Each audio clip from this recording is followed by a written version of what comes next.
প্রবাসে যারা আছেন, যারা ব্যাচেলর জীবন যাপন করছেন, যারা পরিবার যাদের সঙ্গে নাই এবং বিবাহিত, তারা তাদের যৌন চাহিদা চরিতার্থ করবার জন্য, যেহেতু এখানে উপায় নাই, তাদের স্ত্রী সঙ্গে নাই, তাদের জন্য কি হস্তমৈথুন করা জায়েজ আছে নাকি না জায়েজ?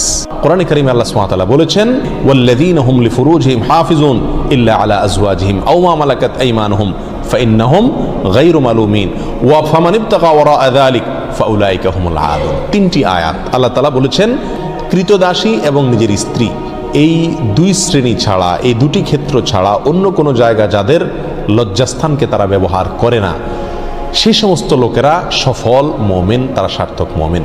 ফামানিবতাগা ওয়ারাআ যালিক, আল্লাহ বলেন এরপরে তৃতীয় আয়াতে, যারা এই দুটি ক্ষেত্র ছাড়া, স্ত্রী এবং কৃতদাসী, এই দুটি ক্ষেত্র ছাড়া অন্য যে কোনো ক্ষেত্রে তাদের যৌন চাহিদাকে চরিতার্থ করে মেটায়, আল্লাহ বলেন ফাউলাইকা হুমুল আদুন, তারা হলো সীমালঙ্ঘনকারী। তাহলে এই আয়াতের আলোকে পরিষ্কারভাবে একজন মুমিনের জন্য হস্তমৈথুন করার কোনো অধিকার, কোনো সুযোগ, কোনো অনুমতি ইসলামী শরীয়তে নাই। এটা হারাম এবং কবিরা গুনাহসমূহের মধ্যে থেকে একটি। যারা প্রবাসে আছেন, এমন কোনো দেশে যদি থাকেন যেই দেশে তিনি তার যৌন চাহিদা না মেটালে নিশ্চিতভাবে গুনাহে লিপ্ত হয়ে যাবেন, জেনায় লিপ্ত হবেন, কারণ সেখানে জেনার অবাধ সুযোগ রয়েছে, এরকম যদি পরিস্থিতি হয় তাহলে নিজেকে রক্ষা করবার জন্য, অর্থাৎ বড় অপরাধ থেকে অপেক্ষাকৃত কম বড় অপরাধ যেটা, সেটাই তিনি লিপ্ত হতে পারেন, অর্থাৎ হস্তমৈথুন করতে পারেন। এটা কোনো ওলামা ইকরামের মত। অবশ্য অন্য ওলামা ইকরাম বলেছেন সর্বাবস্থায় হস্তমৈথুন করা কি হারাম।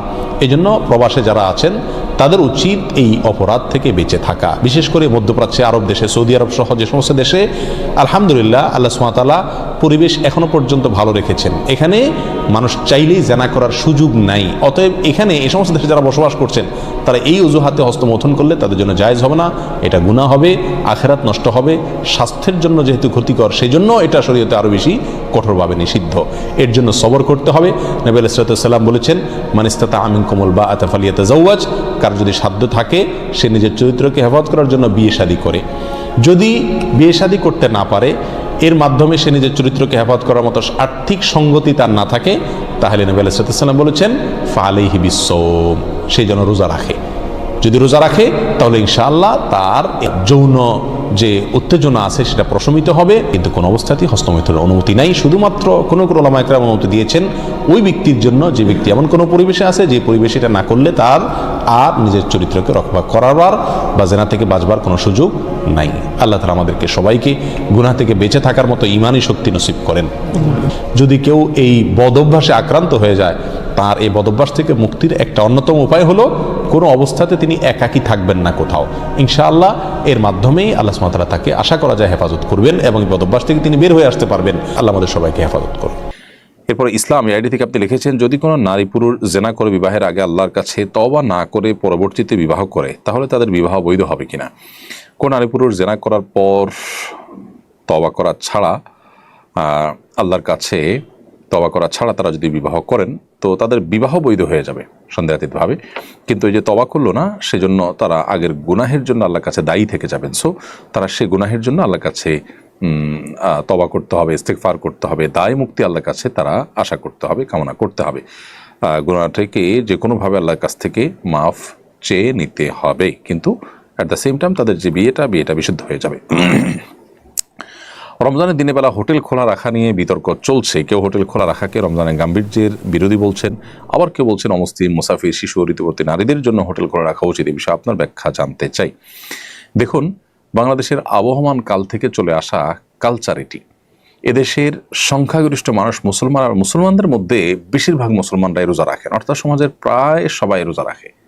সীমিত সংখ্যক মানুষ যারা অমুসলিম কিংবা যারা শিশু কিংবা নারী, ঋতুবতী নারী কিংবা মুসাফির আছেন, তাদের জন্য শরিয়া রোজা রাখার বাধ্যবাধকতা রাখেনি এবং তারা রাখেনও না। যার ফলশ্রুতিতে তাদের অধিকার বিবেচনা করে যদি হোটেল খোলা রাখা হয় এবং সেখানে রোজাদার ব্যক্তি যিনি আসলে দিনের বেলায় পানাহার থেকে বিরত থাকার চেষ্টা করছেন, তার চোখের সামনে খাবার তুলে ধরা নিশ্চয়ই তার যে মূল্যবোধ সেটার প্রতি অশ্রদ্ধা করা শামিল। সেই জায়গা থেকে হোটেল খোলা রাখা মৌলিকভাবে কোনো নাজায়েজ বিষয় নয়, বিশেষ করে যখন মুসাফির, শিশু, ঋতুবর্তী নারী এবং অমুসলিম অন্যদের কথা চিন্তা করা হবে, তখন হোটেল খোলা রাখা দোষের কিছু নয়। বাংলাদেশের মানুষরা দিনের বেলায় বেশিরভাগ মানুষরাই, মুসলমানরাই দিনের বেলা হোটেল খোলা রাখাটাকে ভালোভাবে দেখে না, এবং এটা কেউ এখানে বল প্রয়োগ করতে আসেনি, বরং স্বপ্রণোদিত হয়ে এই কালচার বাংলাদেশে যুগ যুগ ধরে চলে আসছে। স্বপ্রণোদিত কালচার এবং স্বপ্রণোদিতভাবে মানুষ এটি করে রোজাদারদের প্রতি শ্রদ্ধা রেখে। কারণ একজন মানুষ রোজা রেখে দিনের বেলায় পানাহার করাকে তিনি গুনাহ মনে করছেন, আল্লাহ নির্দেশের কারণে তিনি খাচ্ছেন না, পানাহার করছেন না, সেখানে তার সামনে লোভ হতে পারে সেভাবে করে খাবার গুলাকে ওপেন তার সামনে তুলে ধরা, এটা তার যে আপনার মূল্যবোধ বা তার যে বিশ্বাস সেটার সাথে কিছুটা সাংঘর্ষিক হয়। সেজন্য স্বপ্রণোদিত এটি চলে আসছে। অতএব এই কালচারকে আমি চাপিয়ে দেওয়া কোনো কালচার তো বলতে পারি না। সো এটাকে যারা বিরোধিতা করছেন তারা, আমি মনে করি যে তারা যে কালচারাল ওয়ার বা কালচারাল বা সাংস্কৃতিক যুদ্ধ সেটা তারা চাপিয়ে দিতে চাচ্ছেন, একটা সংঘর্ষ তৈরি করতে চাচ্ছেন অহেতুক। আমি যতটুকু জানি বাংলাদেশের বিভিন্ন প্রান্তে হোটেল, চায়ের দোকান, বিভিন্ন কিছু খোলা থাকে, একটু পর্দা দিয়ে রাখা হয় যাতে করে রোজাদার যারা আছেন তাদের জন্য অসুবিধা তৈরি না হয়। তাছাড়া যারা অসুস্থ ব্যক্তি তাদের তো রোজা না রাখার সুযোগ আছে, তারা সেখানে পানাহার করবেন, অন্য কেউ দেখে তাদের প্রতি কোনো ধারণা পোষণ করবে না যে তারা মুসলমান হয়ে রোজা রাখেননি। তাহলে পারপাস তো সার্ভ হয়ে গেল। এখানে আলোচনার ইস্যুটা কেন তৈরি হলাম ঠিক বুঝলাম না। দোকান খোলা থাকছে, বিশেষ করে ট্যুরিস্ট স্পটগুলোতে, যেখানে যেখানে আপনার যাদের রোজা রাখার সুযোগ আছে তাদের অপশন আছে। অমুসলিমদের প্রধান এরিয়াগুলোতে রোজা আপনার হোটেল খোলা রাখলে তারা খেলে, এটা নিয়ে মুসলমানরা কেউ তো খারাপভাবে দেখেও না, বলেও না।